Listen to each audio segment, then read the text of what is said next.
All right, welcome back, fans of the pod. This is Youngzers, episode 38, I think, 38, 39, 40, somewhere around there. Probably 38. Got a lot rolling up for you today. A lot of Buccos talk. Well, we had two people attend opening day. Nothing Steelers, I don't think. Maybe a little Penguins action. And maybe roll into the Masters a little bit. Maybe a quick convo on the Masters. Masters is going on right now. Looks like John Rahm is gonna be wearing the green blazer by the end of the day. So, or are we a day behind? I can't remember. No, So many delays. It's the end. By today. All Yeah. right. We've had inclement weather, fallen lumber, trees coming down on folks. So a little bit of a delay in the Masters there. So Dan, that's a touchy subject for you. You're saying no running on the course, or are you for the running on the course? No, that's a rule down in Augusta. There's no running, no cell phones, stuff like that. So even if a tree is threatening your life, do not run on that golf course. They will escort you out. So that's my thing. You just got to stand there and wear it at that point. I don't care if it's a redwood coming down at you, a Douglas fir. Hey, you're wearing that tree. I'm sorry. What about combat rolls? They throw you out for this? It doesn't matter. I'm telling you, they were sticklers down there, and it's such a prestigious country club. It's so private. I was reading some stuff today. There's a lot of nonprofits in the world. They are considered a for-profit, so they don't have to give out member lists, how much they make, taxes, any of that stuff because of privacy, because they are considered a for-profit organization. So I don't know. Augusta National always seemed like a cult kind of to me. You got the richest of the rich down there. You can't join. You have to be invited in and all that, and it's very secretive, in the deep South. Take that for what you will, but yeah, it's somewhere I'd always want to go. But another thing with them is a lot of people don't know, you can't just buy tickets to go to Augusta to watch the Masters. You actually have to enter a lottery, and then you have to be picked to purchase tickets. Tickets are only $150, which isn't bad. No. So they still do a lot of things for the average Joe and the consumer of golf, even the average viewer of golf. They still have the $1.50 sandwiches down there. You still get a pop for $1. But it's somewhere I'd want to go, but I don't think, without bad luck, I'd have no luck at all. So I don't think I'd ever get picked in the lottery. And then just one more thing about down there. Their merchandise shop actually makes so much money over the weekend. It's something like, $80 million or something like that? I might be low on that. So they made like $270 a second or something like that. So because the only place you could get Masters merchandise is at Augusta in person. You can't buy it online. You can't do any of that. So I know a few other little tidbits, but I'll let you guys speak. I just took up a good, minute and a half, 2 minutes here. So go ahead. That's fine. I just wanted to address one rumor. Can you confirm or deny, Ryan, that after the tree fell down at Augusta, they called you down to haul it out? Not only did they call me to take it out, they said, hey, we need a guy to come down and chop it up before they haul it.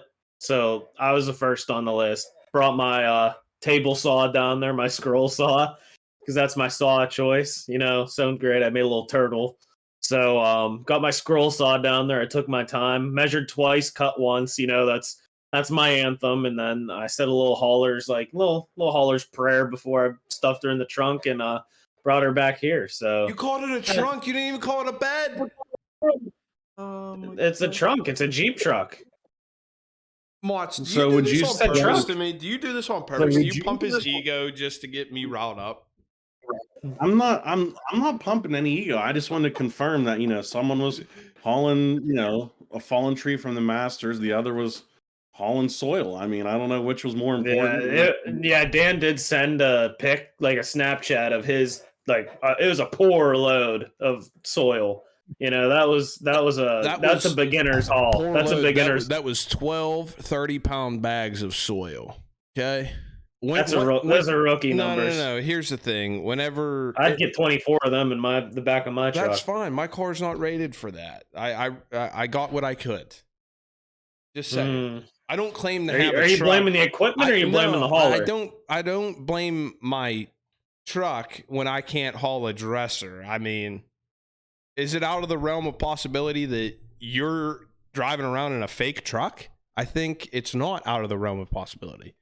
Some people blame the tools and then some people blame the operators. I think I know which one Dan is. Not gonna say which one, but using context clues, I think we know.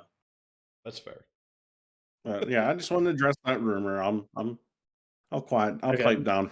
But I was gonna say this about you said sales online or sales in the shop. That's the only place you get stuff. Yeah.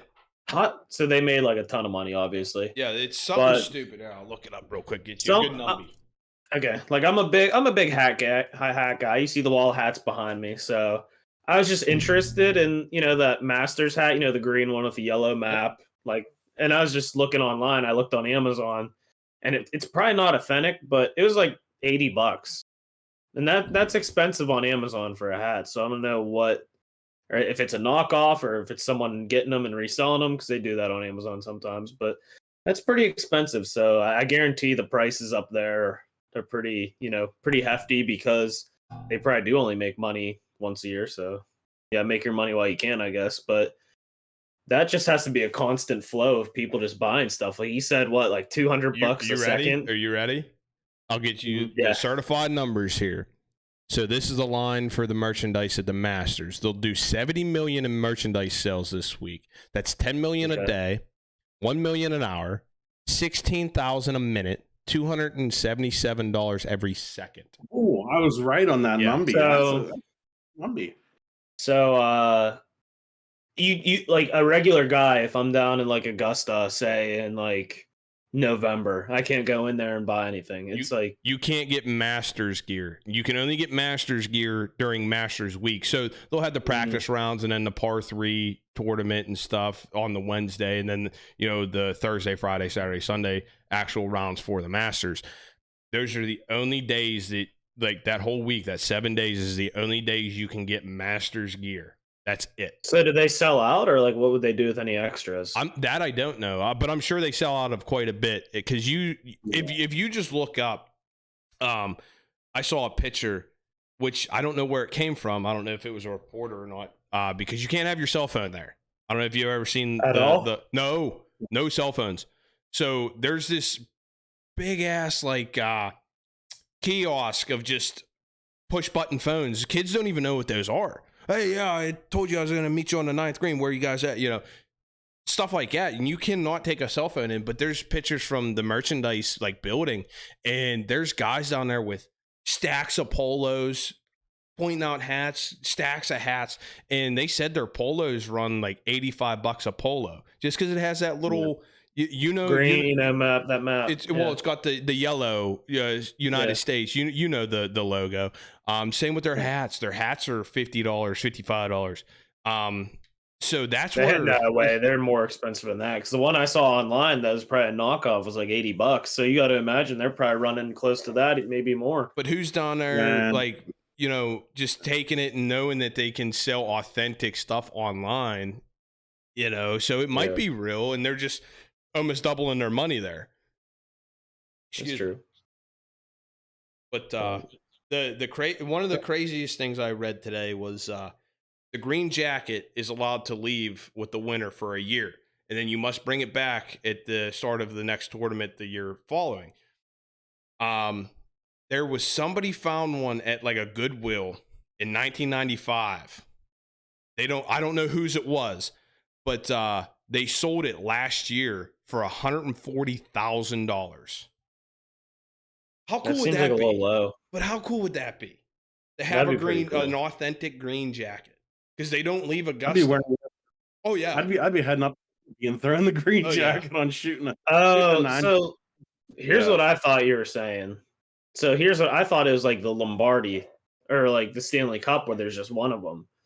No. So they like edit the size every year and like make it longer and short. Okay, so that makes more sense. So Tiger Woods has you 5, own the jacket, yes, but it can't leave Augusta, Georgia. It cannot leave the clubhouse. So Tiger Woods has 5 of them in his locker. You know what I mean? Does he choose which one he wears though? No. They give him a new one every time you win. So if you're a repeat winner, you get a new one every year.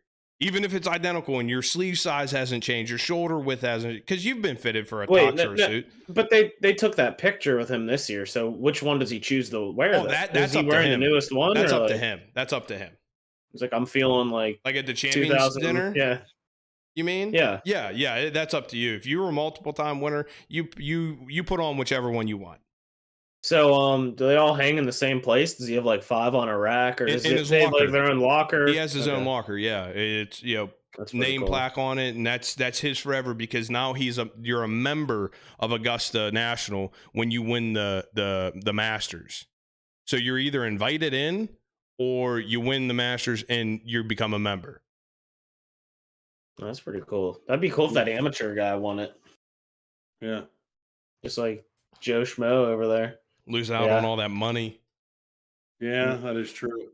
I think they said, I saw the number, that if it all holds up with where he's finishing because of his status, he loses like $270,000 off the first or whatever. Yeah. Not ideal. Which I saw. So if he would have finished second, because he was up there yesterday, and I think you put him with Rahm and Koepka, it just got to him. If he would have finished second, actually third place would have got second place money, would have got second place's purse, because he cannot accept any money being an amateur. Yeah, John Rahm, winner. Did he win it? Yeah, him and Koepka 8 under. Koepka dropped another one. Yeah, plus 3 on the day. See. 3 live tour guys in the top 5. None of them winning. Were there any hole-in-ones this weekend? Not that I saw. Okay, There was that was my one bet. No hole-in-ones. There was a close one today. Fox almost hit one. Yeah. Really close, but I don't think so. Okay, so I had that. Scheffler winning, which didn't happen. Then Woods versus DeChambeau, which they both didn't make the first cut. So Woods made the cut? Or the second one, I think. There's only one cut. No, one. There's something that they both tied, and I didn't get the bet. So. Bryson didn't make the cut. I know that. Maybe because Tiger withdrew. Oh, possible. So I took Tiger, but I thought Tiger did better. He did, but I didn't win. Oh, that's stupid. Yeah, that's dumb. You have to finish the tournament. Yeah, but he finished better, like Dan said, because he made the first cut. Yeah, he made the cut. Yeah, but he made the cut. Yeah, I don't know how that works then. He still played 36. He played 36 holes, or he played 54 holes to DeChambeau's 36 holes. Yeah. I'm not arguing that. I said I lost, and I was wondering what happened. I was like, I knew he was playing in the weekend. And then... Pull it up and see what it says. Let me read it off to me. Pull it up. Hold on, here. Let me look at it. Hold on. For Romer, after starting the way he did, double bogey, won the first round. All right, here it is. I got to scroll down through my opening day bets for the Buccos. All right, best finishing position, tie, no bet. Woods, Tiger, DeChambeau, Bryson, Tiger Woods, plus 110. You should have won that. No, wait. I don't think. Because Tiger didn't finish. Neither of them finished. I guess best finishing position. Okay. It's still considered a finishing position, or is it just considered DNF? Yeah. No, you're just withdraw. Yeah. It doesn't count. The thing is, does that mean Bryson won then? Because no, DNF is DNF worse than just not making the cut, or I don't know. If you miss the cut, you're done. Right? You're done. Yeah. All right. And you don't even place. But here's what I'm saying. That should be just a straight up push then. Yeah. Because then that way they're taking all the money then. Yeah, because they're just saying nothing. There has to be a winner and a loser. They can't, or a push, right? There can't be just everybody loses and they take all the money. At worst, that should be a push because, like you said, they would win both sides of that if they're saying that neither of them. They're all 3 sides because obviously that would have been the push situation. Yeah. So, is there any situation in betting where the house takes all the money? Ever? I don't know. I'm sure there is, but Yeah. who would make that bet? But you sitting there thinking Tiger makes the cut, he's gonna finish, but then he withdraws, and I understand like the guy's out there trying, he's got a lot of pride, but to me, he still finished better than DeChambeau because he made it into the weekend. DeChambeau And he played didn't. more holes. Yeah. Yeah, like you play more holes. Yeah, that's what I would have thought, and that's why I was confused of did he like not make a second like day or something like that. I was like, I'm pretty sure once you make the weekend, you make the weekend. Yeah, That's you my make the cut. understanding.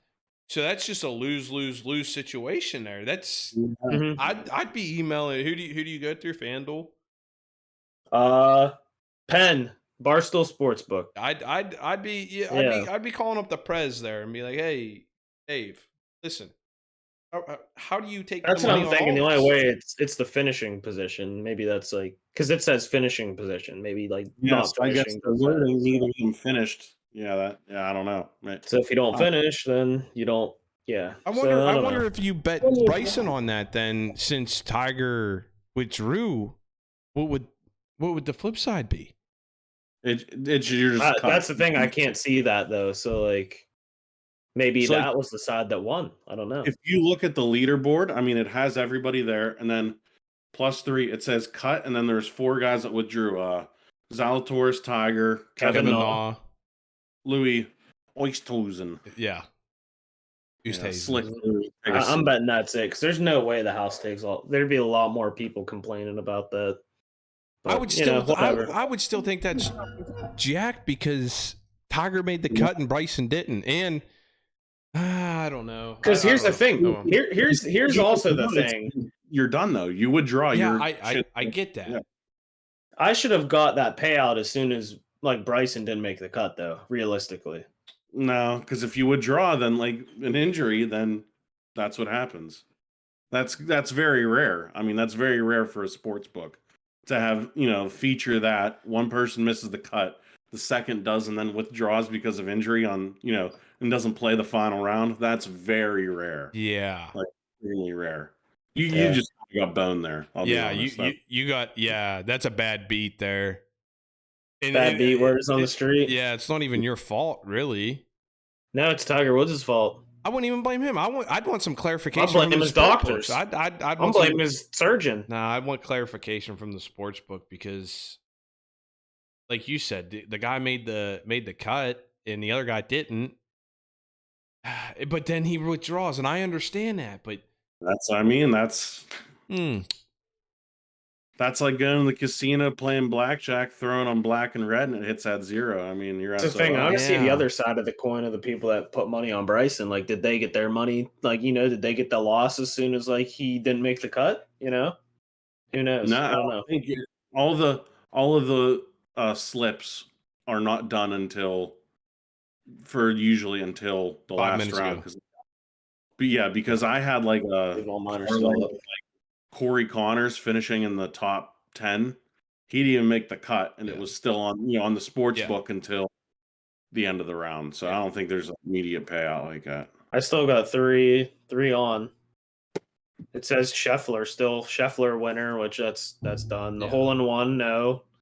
And then McIlroy, Scheffler, and John Rahm to finish in the top 10, which Rory, no. Yeah, so he I'll didn't even lose make that the one. cut. Yeah. Scotty, Scheffler and Rahm, made, though. Yeah, Scotty made. He Made a tied for push. 10th. Yeah. Yeah, shout out Roy, the sports psychologist, did a hell of a job this weekend. Yeah, this ain't a golf pod, though. I'm done with the golf. I'm done. I'm done with the golf. Let's get just wait. today. One quick thing about the Masters. I think it's very impressive that Freddie Couples made the cut at 63 and a half years old. So funny. it just shows that as long as you can still strike the ball well, I know he finished +9 or something like that, but he was out there battling. 63 and a half years old, the oldest guy to ever do it. And then also a lot of people will give this guy some guff, but the tricky lefty, Phil Mickelson, the lowest round by somebody over 50 today. He finished tied for second. So yeah, I'm done with golf now. But That's golf talk. One of my favorite weekends of the year, honestly. If there's It's fun because you can like take a nap and like just get right back into it. So it kind of sucked with all the weather and delays and this and that. But if none of my buddies are getting married in a year, the Masters is probably my favorite weekend of the year. But yeah, if I got friends getting married, those are probably my favorite. Fair enough. Yeah. Fair enough. Good stuff. All right, doing a roll into the Buccos talk. I know Dan has a few points. I'm sure me and Andrew talk about our experiences at opening day, but the Pirates are off to a pretty decent start. They had a good week. I think they went 2-1 on the Red Sox, or they sweep them. No, They swap swept them. the Swap them. They swept them. Yeah. Swept The them. Red All right. Sox took two of three from the White So Sox. 6-3, 6-3, right? Yep. 6-3. Yeah. Yeah, because So, they pretty- won that first one at Cincy and then lost 2 and then swept and then 2 or 3. Yes, 6-3. So, fun fact I heard is their best start since 2018, and that's the year they made like a decent push into the trade deadline and acquired Chris Archer. So, hopefully, there's not a replay from there. But I think the front office will be a little more realistic and know that they're not buyers at the deadline. But yeah, I think I'll say that. First thoughts on opening day and the Buccos this year. That was the best Pirate game I've ever been to. Just the atmosphere all around. The only other Pirate game that would probably have been better is probably that wild card game, but I was not in attendance there.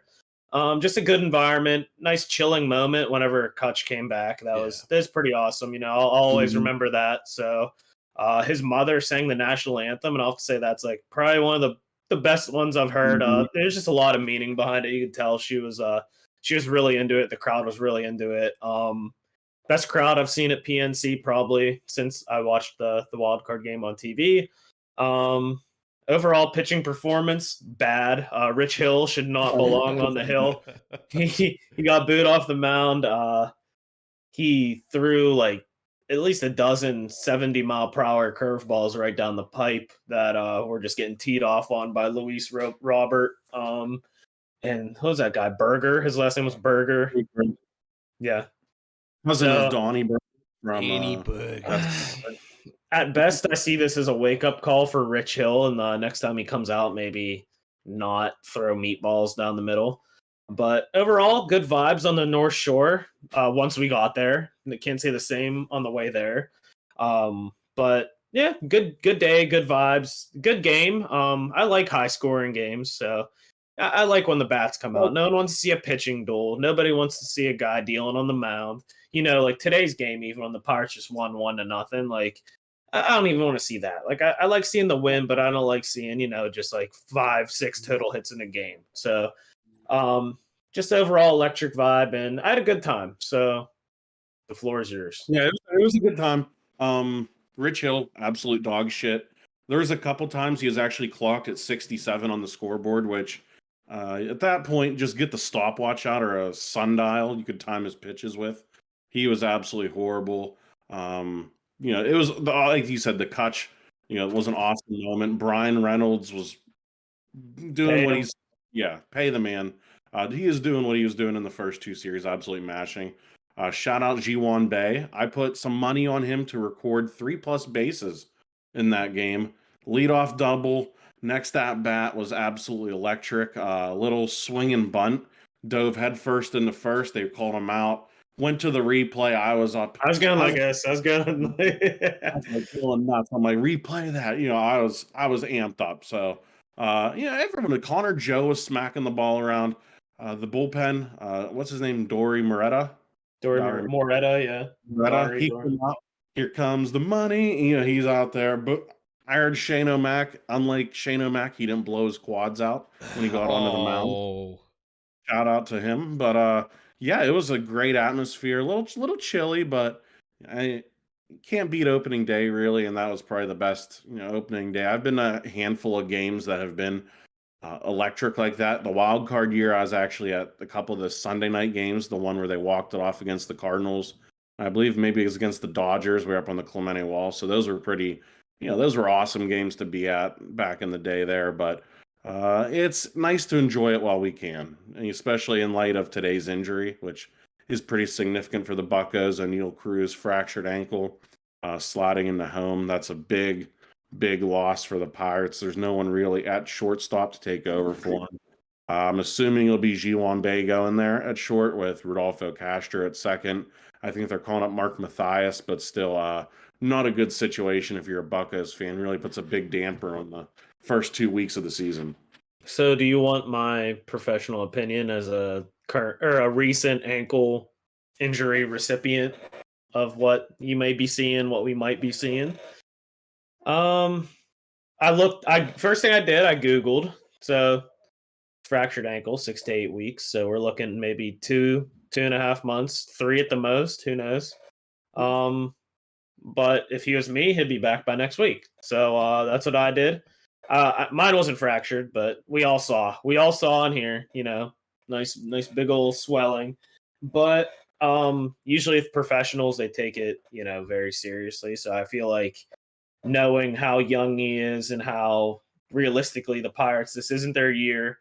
But if they perform at the highest they'd probably maybe at a small chance make the wild card game. Maybe.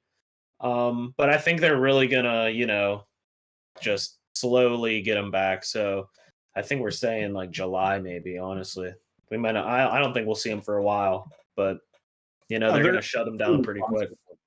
Yeah, they're gonna be cautious. Simple. Mm-hmm.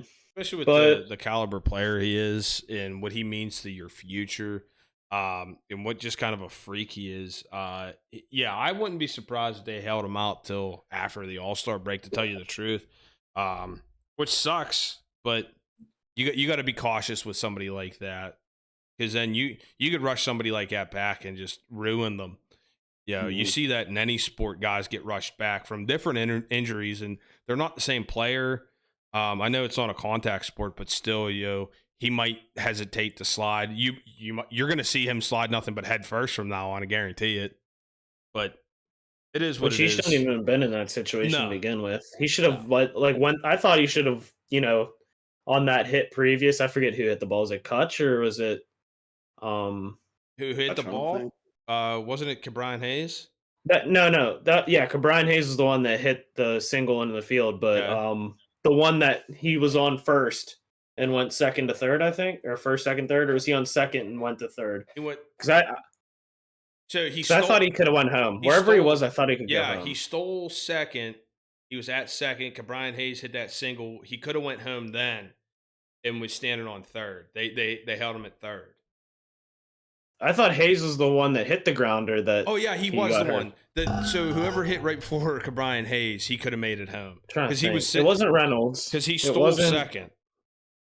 I'm pretty sure it was Kutch. It might or have no, no. Was it? It might have been G-Man Choi. I think it was. Honestly. I think it was. But I thought that he could have went home there, and it would have been the same, close play at the plate. So I don't know. I think they should have held him, but I thought what was going through his head was it was a double play ball, and they were gonna, just run the double play on him, and I forget how many outs there were. There was only one out. So first off, you don't run on contact there whenever the ball is hit on your side of the infield at third base, because you don't want to commit an out at home.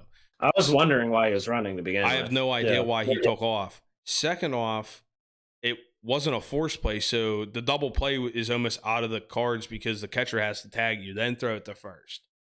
So you would there's a guy on first. Yeah, there's a guy from. Okay, so you thought maybe he was going to go second base, first base for the double play. Yeah. So he's just running home. I gotcha. So he kind of hesitated at first, like watching the replay. And honestly, it was a Joe Flacco-esque slide. So he slid very late. I don't know if it's because the plate was being blocked. It was just, bad situation all around. Catcher was kind of blocking the plate, looking back at it, but I feel like the slide was very late and bad. So I could see why the catcher was mad. I forget his name. But still, once you see a guy injured on the ground, you don't start flapping your gums either. You know why you forget his name? Because he's the shitty second string catcher. That was his moment of glory, spinning his helmet and talking shit. And then also in the taking the bat in your mouth, shitter. Yeah.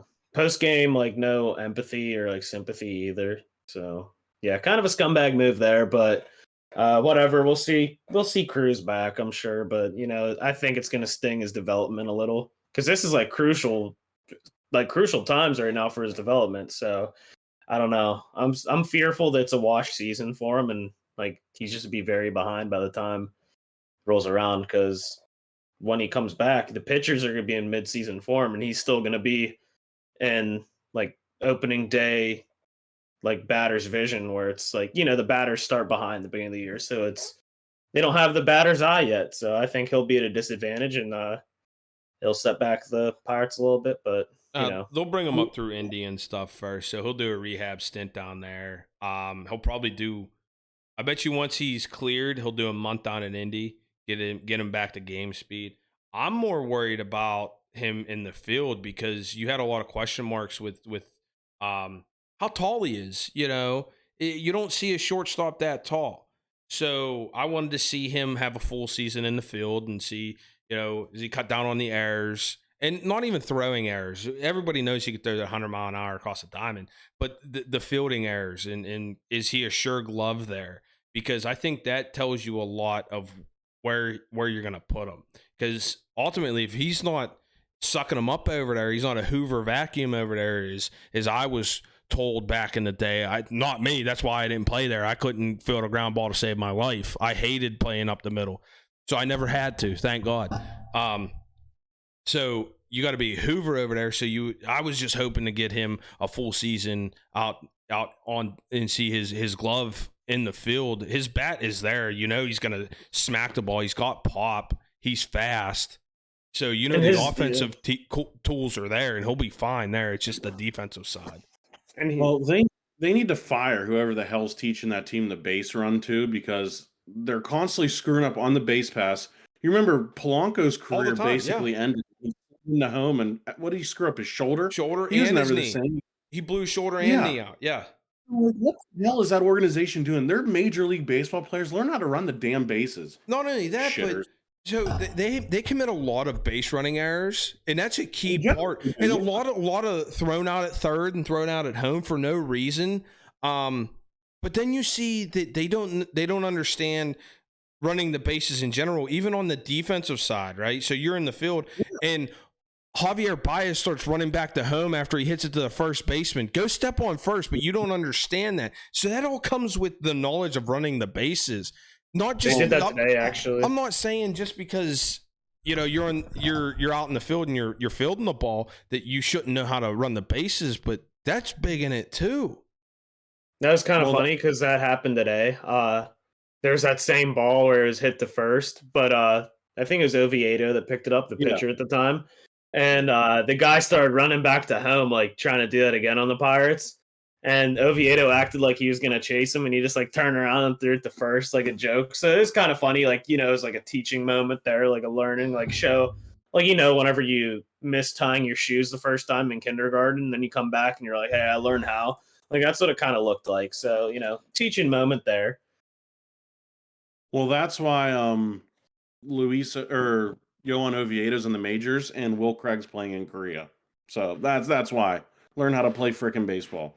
Don't be part of probably one of the most embarrassing baseball plays of all time. Here's the other thing. You shouldn't even be. Yeah. That's little league shit. I'm sorry. Like the base running blunders, that's little league shit. And I'm passionate about baseball. I loved it growing up. We've talked about it. That's shit that you should know. Like, if I was at that game, I'm screaming at him, like, you shouldn't be paid this amount of money to make a boneheaded play like that. That'll be aired on ESPN for what do they call those? The not top 10 or whatever. Yeah, you know how it was the butt fumble for years. I think that play surpasses the butt fumble because it's multiple people in such a boneheaded play.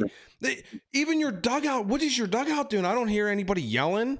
Nothing. Hey, go step on first. Well, Rodolfo's too busy on his phone in the dugout. Cabrian's probably spitting seeds. So, who knows what they're doing in the dugout.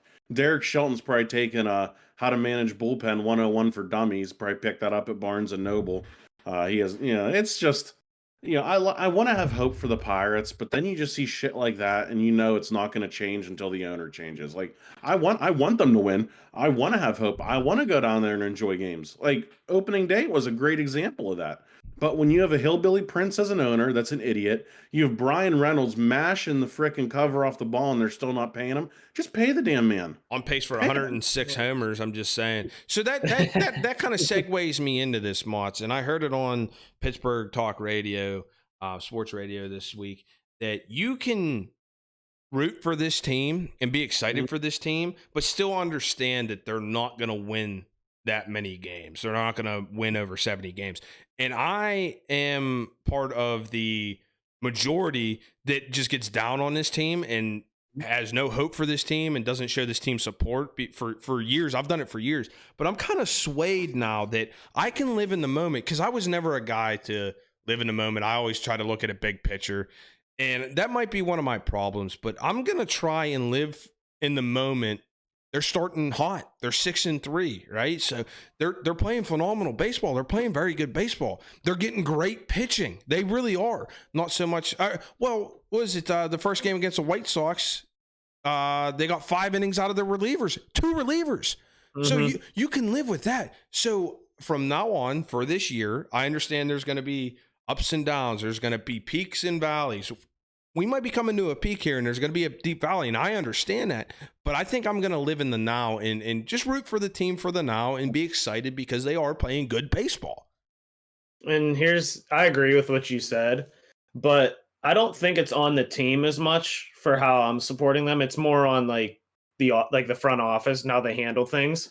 Like the signings this offseason, it certainly helped us, and I think that's what excited us. We're not going after these dumpster players. We're actually putting bridge guys in. We're making smart PR moves, getting Kutch back.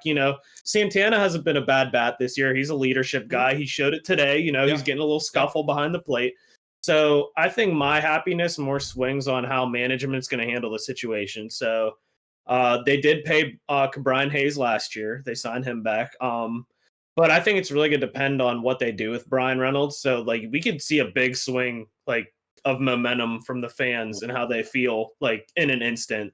So if they basically say hey, we're not re-signing Brian Reynolds, or they trade him away, which is, a good chance. But I think how they handle that situation is really going to show what direction they want to take the team in, and how the Pirates fans are going to trust the ownership, how they're going to trust the front office, and do they really want the Pirates to win? So I think we can be excited about what the players are doing on the field, but I think what I want to see is more trust from the front office, and knowing that they're locked in, and knowing that their eyes are on the future, and they want to see a World Series. They want meaningful baseball in Pittsburgh. For nostalgia's sake too, like you said, all right, they brought Kutch back. That's a Are we boring you once? Huh? Are we boring? No, you? dude, I'm just go ahead. Struggling right now. But nostalgia's sake, Travis Snyder's still out there somewhere. I don't know where he's at, whether he's playing ball or not. You hire him as a bench coach. You remember was it Mother's Day years ago? There was that bench clearing brawl where Carlos Gomez, he came out of the dugout and just decked him. Yeah. That's the kind of guy, today, perfect example. You want to put asses in the seats. Jackie Moon and the Flint Tropics were out there wrestling bears after the game. Soon as Travis Snyder catches a whiff of a scrum, go out there, just deck the catcher and start a brawl. I don't care if he has whatever weapons he has. That's how you get asses in the seats. First sign of that dugout coming out, Travis Snyder's out there. And one of the more underrated things of, a baseball brawl, I feel like someone, the bullpen's always just jogging out. Someone from the dugout should just dead sprint at someone from the bullpen. What do you think that'd do? Just on a full sprint out there. They wouldn't know what to do. Like a Jared Hughes sprint. Yeah, you never see, they're always jogging in. They're coming in right at the end of it. You never see any of them mixing up. You put their feet to the fire a little bit, they'll be scattering out there. Also, the lack of the Pirates having a true holdback guy. The White Sox had theirs. That catcher was kicking and screaming, trying to get loose. We didn't have that crazy guy getting held back. You need a crazy guy that's the imminent threat in the moment. That's kicking and screaming. If you let him loose, all hell's coming at you. Yeah. So we didn't really have that. Santana was that guy, but he wasn't being held back. So I think if their catcher would have got loose, Santana was ready. And I think that's the best thing. I feel like Santana wins that. So when you're going fisticuffs with somebody and you're getting held back and you break free, your momentum's going towards them and you're walking right into one. When that guy's already ready, he's not even getting held back. So maybe you don't want to be held back. Puff your chest out, peacock a little bit, and then but you're ready. if I'm getting held back and I'm flailing, I'm kicking and screaming, I look like a giant baby. I think that's less intimidating to do that. That's just me. Yeah.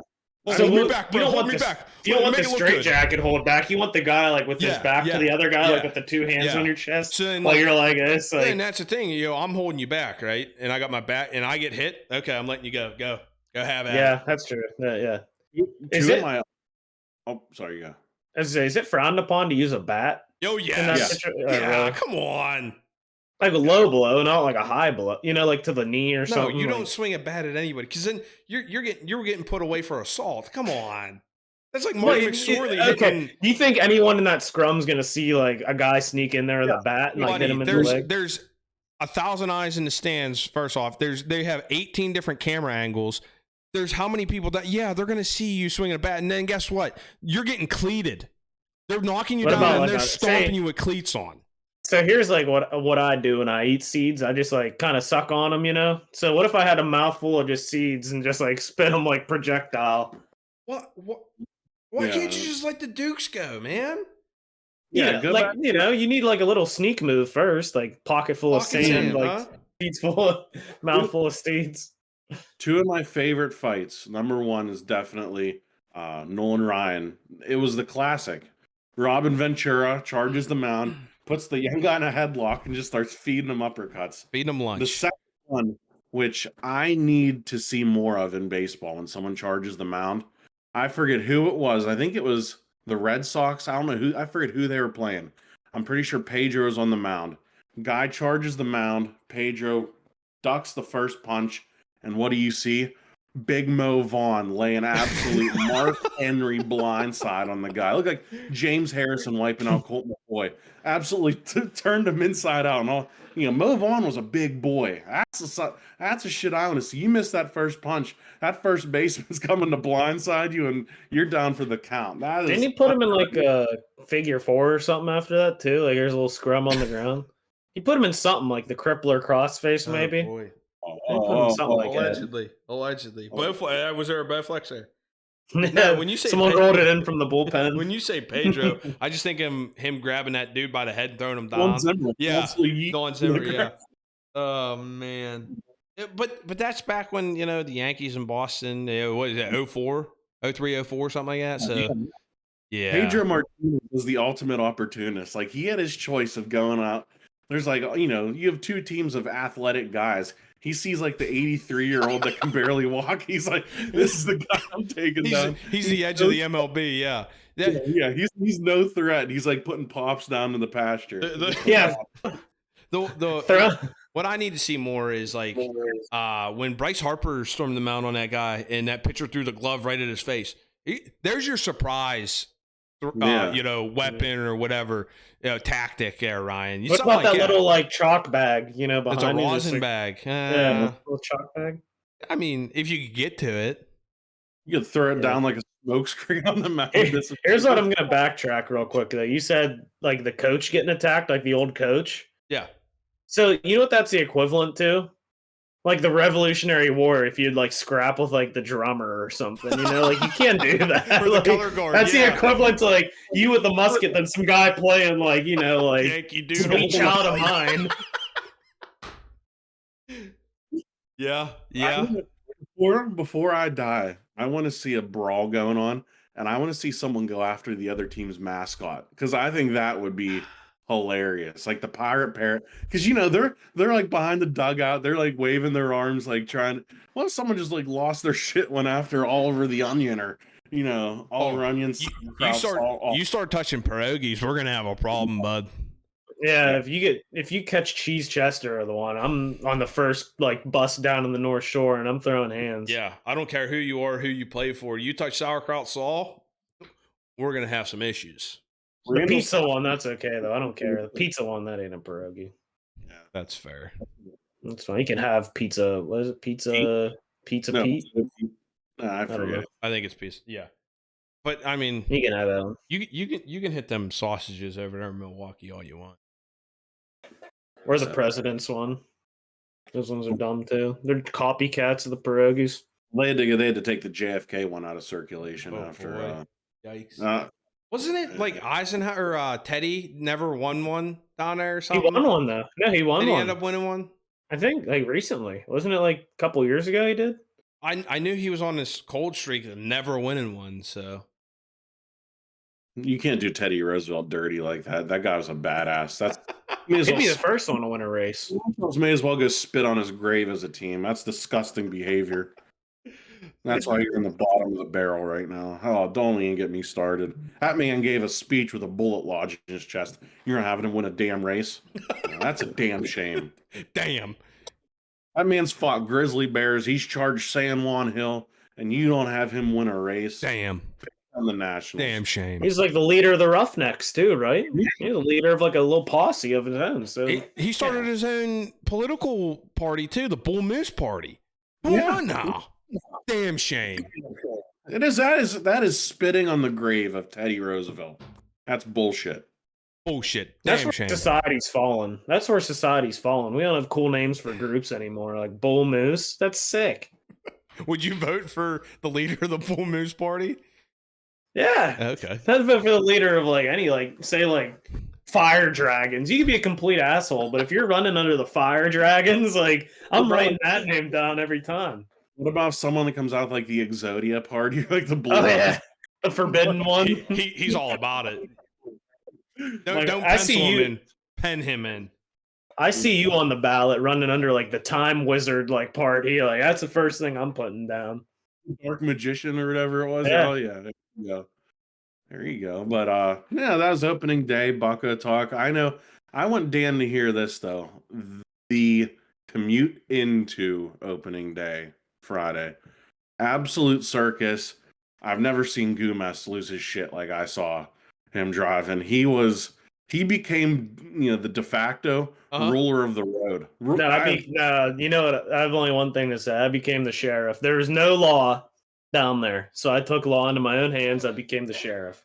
That's what I did. That's what happens. And I went to a game last year. It was on a Sunday, and you get to the North Shore exit, and then you come down, and then you got all the overpasses above you, so you're down under, and it's like dark. And there was freaking cars everywhere. I'm looking for somewhere to park, and then they're opening up lots. So I'm trying to cut over. It's a madhouse, and especially when there's only now, granted, 5,000 people going to the game. When I went, you guys were talking about an almost sold out opening day. Like that's too much for me. I'm sorry. Yeah. So it was normal before that, and then like you said, we were under the overpass. Like as soon as you get off the North Shore, and what happened was I, along with probably all the other salt of the earth people, were waiting patiently, like following the rules of the road. And one Jag decides to like pull off and go down the shoulder. I put an end to that real quick. I became the judge, the jury, and the executioner. And I said, there's enough of that. I get up there. There's a line of cars on the shoulder. I ain't letting any of them in. I didn't let. They're trying to creep in. You know what I'm doing? I'm giving the old like diagonal. I just keep going straight. Make eye contact with the person. I gave him this. I gave him the old like. I gave him like the confused emoji. I gave him this emoji. So I kept going. And then I was just taking liberties left and right. Like we had the green light, and there's these people just sitting in the middle of traffic because they previously had the green light. So they're still trying to come alive the green light, and I'm just pulling in front of them. Like I was just on another level, just not letting anybody through, like not letting the people disrespecting the rules of the road through. And I think I taught, a decent amount of lessons that day. So I taught lessons. The best was we were trying to make it would have been the left on the West General Robinson there, kind of by the park, right by not the A lot, man. I don't know if it's the B lot for Heinz Field, Gold Lot B, whatever. But Ryan's pulling in this way. All of a sudden, this car comes out of nowhere trying to sneak in. So Ryan's like, I don't know where the hell she just came from. He starts cutting it off. The person keeps trying to creep up. He was gonna drive him right up on the sidewalk. It was gonna hell of a maneuver. No, they were checkering and I was chessing. That's what happened. I bought Ryan lunch after that performance because it was quite frankly a flawless driving performance.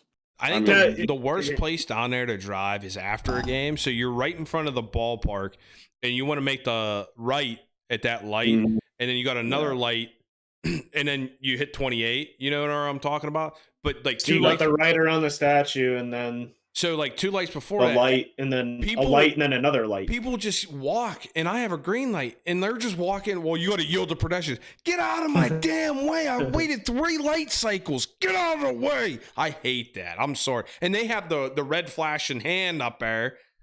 No courtesy for anybody. The human race sucks. We had a guy though. When we finally were able to pull into the lot, this guy I don't know if it was a mental break, an absolute meltdown, whatever it was, but Ryan had his window down and he's pulling up next to this guy. The lot attendant's telling the guy to just pull up further towards the fence because we were right along a fence. And the guy is like freaking out. And we get up there. And this was kind of a beta move by the guy. He waited till Ryan got his Holland Jeep truck, in between. And he's like, "You effing idiot." He's talking to the attendant. He's like, "I can't park right because the jackass next to me didn't park right." And then the line that I had the hiccups, I was losing it. He looks at the guy, he looks at Ryan, he goes, "Running quite the effing Mickey Mouse operation down here." Yeah, this guy had enough. Like, he was freaking out. He was losing his shit. Yeah, those are people that just need to stay home. They get that social anxiety. They get that anxiety of driving, especially if there's traffic. And, I'm the same way, but I won't let it consume me, I guess. I'll try to stay as composed as I can. And then once I'm parked and I'm at my destination, then it just floods out of you. So I understand that. But people like that, we just stay home. But just putting the window down and bitching out like the lot attendant who literally just told you where to pull up, and not even like you were crook or anything, just pull up a little further towards the fence. Yeah. That's all he was telling the guy, and the guy just lost it on him. But yeah, it was good. And then Ryan, what happened when we got back to the car after the game? I know you're pretty happy about it. I was pretty excited. I thought someone left like garbage on my truck or something. I was be like really mad. Got my first Jeep duck, like people put little ducks on your Jeep. So, I kept it. I squeeze it and it squeaks. So I'm pretty excited about that. Had a little note on it, said like, yeah, if this makes you smile, which it did. So I'm pretty happy. I got a nice duck this weekend. And then the other side just said hello on it. So I think number 1 hauler too. Like, you might have been recognized. I think that's probably. Yeah, they said like you drove pretty well, like good stuff. Like, I was the maestro of chaos that day. So, I was thriving it. I was wielding it. Yeah, good stuff. Good stuff all around. You're not going to get a rise out of me, Mots. Settle down. What do you mean? I'm not trying to. I'm telling the truth. Not you, your brother. What? I know what you're doing. I see right through it. You're not. It doesn't bother me. Number 1 hauler, number 1 hunter in Western Pennsylvania. What else do you want from me? Well, here's the thing. This is what you're doing. Yeah. What did you ask me? What's your favorite cut of meat? Yeah. Yeah, you gave the wrong answer. I said, you gave the wrong answer. I gave the right answer. No. I said, what's the best cut out of a deer? Okay, not your favorite. What's the best? The best cut's the next cut. Yeah, no, it's not. That's the best one. Yes, it is. It's not. Because if you love the whole animal like me and you respect the whole animal, like is the best. I'll eat the rest. But the best you don't love and respect the whole animal. A true hunter is the best. A true hunter loves and respects the entire animal and is excited for the next one. You can say what you want. I'll drive up on a deer that's dead on the side of the road and get them back straps out if it ain't bruised. It's a tale as old as time. Best one's the next one. That's in the hunter's safety guide, hunter handbook. It's in the hunter handbook. It's really not. So. Yes, it is. No. Look it up. Best one's the next one. I took that 18 years ago, so it might have changed now. I took it like 19 years ago, so understandable. It's impossible. You can take it when you're 12. You can't be any younger. Best one's the next one, Dan. Everybody knows that. All right. Yeah, you're absolutely right. I know. That's what I'm telling you. I know. I get it. I'm not trying to get a rise out of you or anything. Like I know you're a little sensitive when it comes to like talking shop. We're talking shop a little right now, so I know you get a little sensitive when we're talking shop. So Dan, you fish? You fish at all? No, I don't. No. I don't like to fish. I never really have. To me, it's boring. I understand people like it. The only fishing I'll do is night fishing for catfish. I like doing that, but other than that, I don't trout fish. I don't go fishing for bass. I'll do some walleye fishing every once in a while. Go down to the walking bridge, but that's about it. What So about deep sea? No, never got to do it. I got a proposition for you then. Connor, my youngest brother, Ryan's youngest brother, Connor, home for the summer. We were down at Crooked Creek at the spillway this weekend. These guys are pulling absolute hogs off the wall. Walleye, smallmouth bass. There's muskie in there. Yeah. You want to see out of the three of us, if Ryan wants to join in, who can catch the biggest fish out of there before the end of the summer? I'm cool with that. Because we're off the top of the wall. We're big game hunting out of there. That's what we're doing. Nothing small. Why not? I've seen some big channel cat come out of there too. Yeah, Some big channel cat. Yeah. Well, I fish for anything. I don't go for. I just go for like anything. See? I just go for whatever's biting. I was going for. Well, we were going up to Worthington. We went out to Buffalo Creek to do some trout fishing, the delayed harvest section. Oh, you know where the M&M mine is, right down. Yeah. Creek was real low, so we were like, all right, we'll go Crooked Creek, and I got a crappie. That was all I got. Is probably 8-9 inches, heavy as hell. It was ready to lay some eggs. Belly was big, whatever. But this one guy up on the wall there, he was the peak fisherman. All right, he had this huge reel on. He was going for big stuff. Big game. All right. He rolls his sleeves up. First one's on the line. Throws a dart in his mouth. He's up there, one hand on the rod. He has a drop net. He's bringing that shit up. I'm like, this guy, he knows his shit right there. That's just another day at the office for that guy. Unattended dart, just so he's just having it hang there. You know that man is a master at whatever craft he's doing. If you can have an unattended dart, exactly. Connor was looking because he was, he had something on the line. He was trying to get the draw net down there. Connor's like, you think he needs some help? And the guy looks down. He's like, and Connor's like, you go help him. My guy's getting ready to go up help him because Connor's on the rocks. So guy's like, I got it. He's like, harder to do with one hand. He's freaking bringing this huge ass walleye off the wall. I'm like, that guy, he knows. You don't need no help. Yeah, I like the sound of water. So I like the waiting part a little bit. The fight's the fun part. But sometimes there's times growing up where I'd go fishing. I'd just throw my line in with nothing on it, just 'cause I like standing there with something in my hands. So yeah, that's fun. What's annoying is whenever like you have to keep tying stuff on and taking it off. Like I don't like that part. Tying knots ain't my specialty.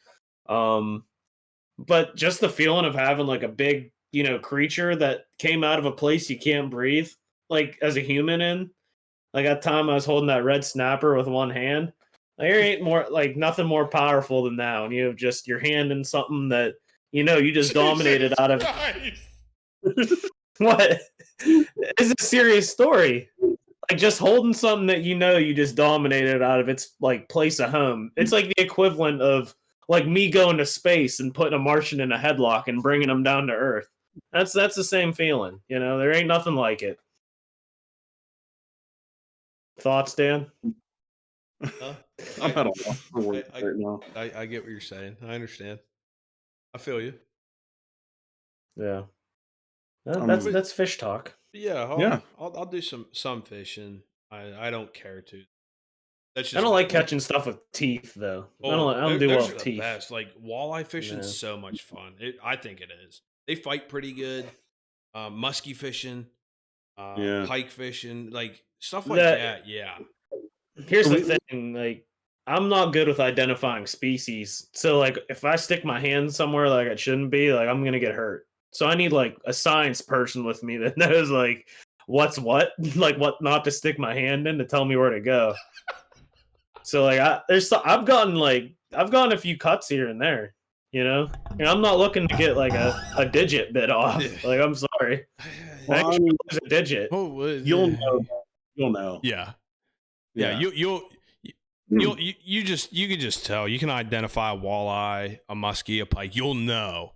And then if anybody's around you, you hook up a walleye or a muskie or a pike, people flock because there's gonna be a crowd. Yeah, they're a sought after fish. The only fish that is natural to like Western PA that I haven't caught, I'm pretty sure, is just the tiger muskie. I've never caught a muskie before. I've caught walleye, bass, perch, crappie, trout, catfish, channel, and flathead. I've caught a lot of fish. I've never caught a muskie. Never caught a tiger muskie. Like on the fish of what, 1,000 casts or whatever, something like that. Mm-hmm. I mean, so this was a couple years ago. We were down there, and Connor had like maybe 4-pound line on. He was just going for bass. Muskie came up and hit his shit, and it was, I mean, it was huge. It was jumping out of the water. He's trying to just keep it on the line. He had no chance of landing. We didn't have a net or anything like that. This old guy, the people started to crowd around. This old guy's like, tighten the drag. Connor's telling him to shut the hell up. Like, just let him go. It broke off after 2 minutes, but like, it wasn't in like deep water either. They go right those little channels in between the rocks waiting for shit to come by. Yeah, that's the fun part to me, like trying to figure out how to go about it when you get to a place. I've seen 2 muskie ever landed where I was fishing. One was down in Shenley, and this guy hooked it up right there off the dam, right? Or the lock, whatever. And he hooks it up, and he's fighting it. For a good 20 minutes, he was fighting that thing. Ends up getting a rope and tying it around because he ain't going to bring it up on the wall. That thing was a 4.5-foot tiger muskie. It was massive. And then another one was down right outside of PNC Park, right down there in the Allegheny. Guy landed a big one down there too that I've seen. The only 2 places that I've ever seen them landed. I know they're everywhere. They are, but they're very keen on what they hit, and they're I wouldn't say they're picky eaters, but they're not like a fish like a trout that's just going to hit everything, or a bass that's just going to hit shiny movement. You got to know what you're fishing for when you're fishing for muskie. Yeah, yep, no doubt. Well, we're an hour in. What do you guys want to do here? Want to move to Jags? Do we got Jags today? My Jag's the guy that had the meltdown in the parking lot. Like, buddy, you can't be calling an effing Mickey Mouse operation. You gotta read the room a little bit. I do not. I try not to go out in public anymore. I hate the human race. I've told you that. I got a real one, then I got an honorable mention. The guy that was 3 seats down from me that I got to do the DX chop every time something good happened at the Pirate game, and he was just annoying everyone around us by the end because he kept doing the DX chop. But my Jag of the week was today at Giant Eagle, getting my weekly groceries once again. And I was in line for the checkout, and there's a guy in front of me. And I don't know what it is about me that makes it so approachable for people to make like little comments or like, just have like a conversation with me about like whatever the hell's on their mind. I'll tell you what it is. It's you're young. That's why. Yeah. I get this all the time, but some of them are dumber than others. Some people are dumber than others naturally. And I was in line like second from the front, so like this guy was about to load his groceries on the belt, and I was like behind him, and there's someone checking out. So this guy, like, there's all the candy and stuff, like to the right. He points and picks up a Kit Kat bar, and he turns to me, he goes, "Hey, you gotta try one of these." And I'm like, "Is it like a special like edition? Like, is it a different flavor? Is it like a holiday one?" He's like, "So no, man, it's a Kit Kat bar." And I told him, I was like, "Dude, I've had like a ton of those in my lifetime. Like, I've been to Halloween before. Like, I've had those. Like, it's not like you're putting me on something that I haven't had." And I was just really confused. Like, did he think I didn't have a Kit Kat bar before? Or like, I don't know, just a Jag move to turn around and say like, "Dude, you need to try this." And then have like, just a basic candy bar that isn't even that good, honestly. I don't know. He's just a Jag for that. I do have one, just real quick. Mario, shooting over 100 at Conley golf course on, what was that, last Friday, something like that. I think he did that, or earlier in the week. So, Mario, and then you talk to him at work, and he's talking about, I think I figured it out, and he's trying to tell me, I was like, dude, you're in your own head. I'm like, I'll take money from you any day. So, Mario, I'll give you 30 strokes, and I'll still beat you. I'm just here to swing a club. I don't care what my score is at the end of the day. I'll be honest. And I'll probably shoot like maybe 95 at the lowest. So, whatever. Just got to be humble. That's a humbling game. I know where I'm at. Like, I know I'm never going to be that par shooter. I'll get a shot every round that's going to keep me coming back. Yep. And that's what happens. Exactly. All right, we got anything else? Anything else before we head off? No, nothing else. No, right, it's gonna be a sad one next week. I'll tell you that because the Pens aren't making the playoffs. But that's gotta win out. That's what I'm gonna leave it on. 2 winnable games, Chicago and Columbus. So doesn't matter. Everybody else is winning too.